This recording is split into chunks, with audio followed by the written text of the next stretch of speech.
Imagine a time when the greatest minds in science were desperate for a single piece of evidence. A missing link that would prove humanity's origin story. They searched for decades, across continents, hoping to find it. And then, in a dusty gravel pit in rural England, it appeared. A skull, seemingly half ape, half human. The scientific world erupted. This was it. The Piltdown Man. The earliest Englishman. The proof they'd been waiting for. But what if I told you this monumental discovery, this bedrock of human evolution, was a complete and utter lie? A meticulously crafted fake that fooled the smartest people on Earth for over 40 years.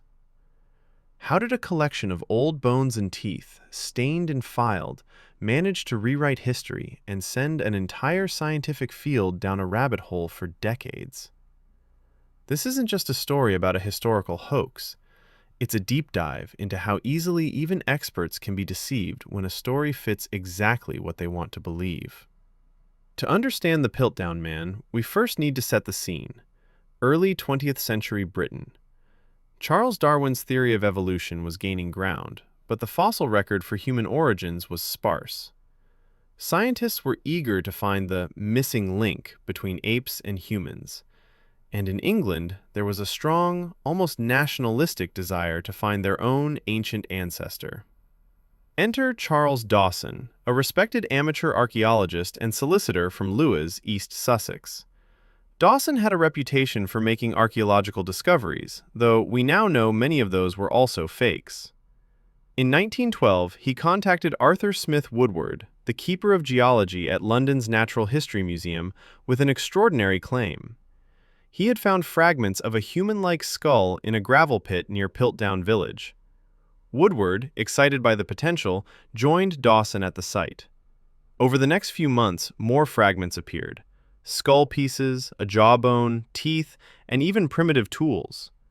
Curiously, Dawson seemed to be the one making most of the significant finds. Woodward reconstructed the fragments, proposing they belonged to an ancient human ancestor, Eoanthropus dawsoni, Dawson's Dawn Man. The skull was largely human-like, but the jawbone was unmistakably ape-like, complete with two human-like molar teeth. This combination perfectly supported the prevailing, albeit incorrect, belief in England that human evolution began with the brain expanding first, with the jaw adapting later. The discovery was announced, and despite early skepticism from a few researchers who noted the anatomical inconsistencies, Piltdown Man was largely accepted. It was a powerful narrative, a first Britain, and it fit the scientific expectations of the time. So, how exactly did this elaborate fraud work? The truth, when it finally emerged, was a masterclass in deception. The Piltdown Man was a composite of three distinct species. The cranium was indeed human, but it was from the medieval age, just a few hundred years old. The lower jawbone belonged to a 500-year-old orangutan. And the teeth? They were chimpanzee teeth. To make these disparate pieces appear ancient and cohesive, the forger stained them.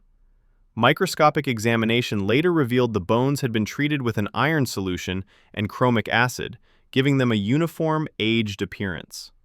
Perhaps the most audacious part of the hoax was the modification of the teeth. Human molars show wear from side-to-side chewing. The ape jaw, however, would prevent such movement.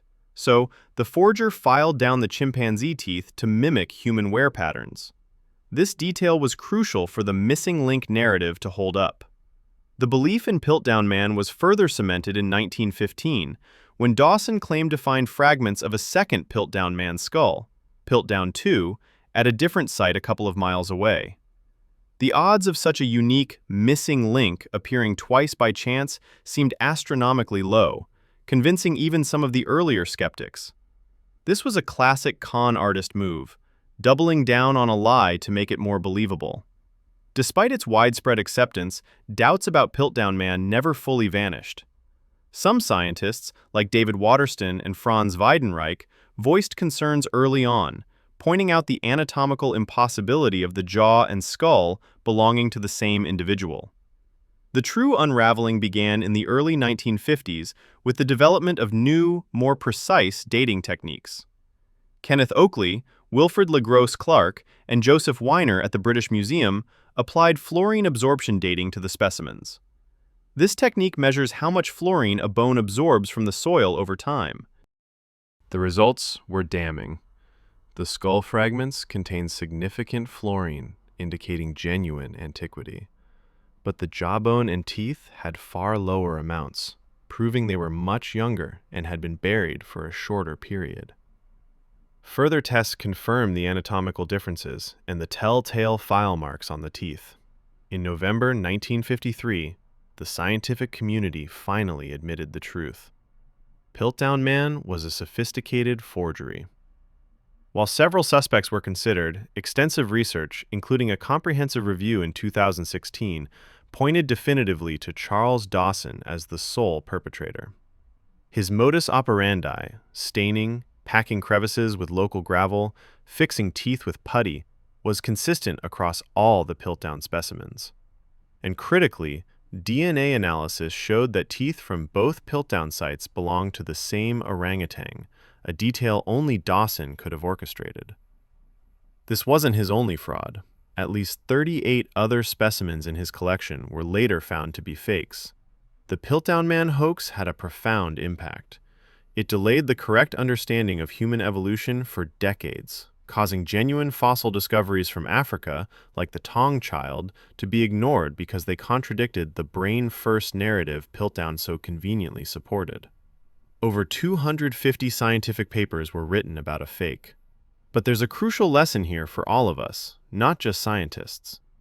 The Piltdown Man succeeded because it told people what they wanted to hear. It fulfilled a national pride, confirmed a popular theory, and allowed experts to work with incomplete information, often from casts rather than the original bones. This story reminds us of the power of confirmation bias and the human tendency to seek out information that validates existing beliefs. It highlights the importance of rigorous, transparent, and skeptical inquiry, even when faced with compelling narratives. Science, at its best, is self-correcting, and while the Piltdown Man was a monumental stumble, its exposure ultimately strengthened the scientific process, leading to more advanced dating technologies and a greater emphasis on peer review and critical examination. The next time you encounter a story that seems too perfect, too aligned with your desires, remember the Piltdown Man, because sometimes the most convincing deceptions are the ones that tell you exactly what you're hoping to hear. Thanks for watching, and remember to subscribe to Humbug History for more deep dives into the greatest tricks and deceptions throughout time.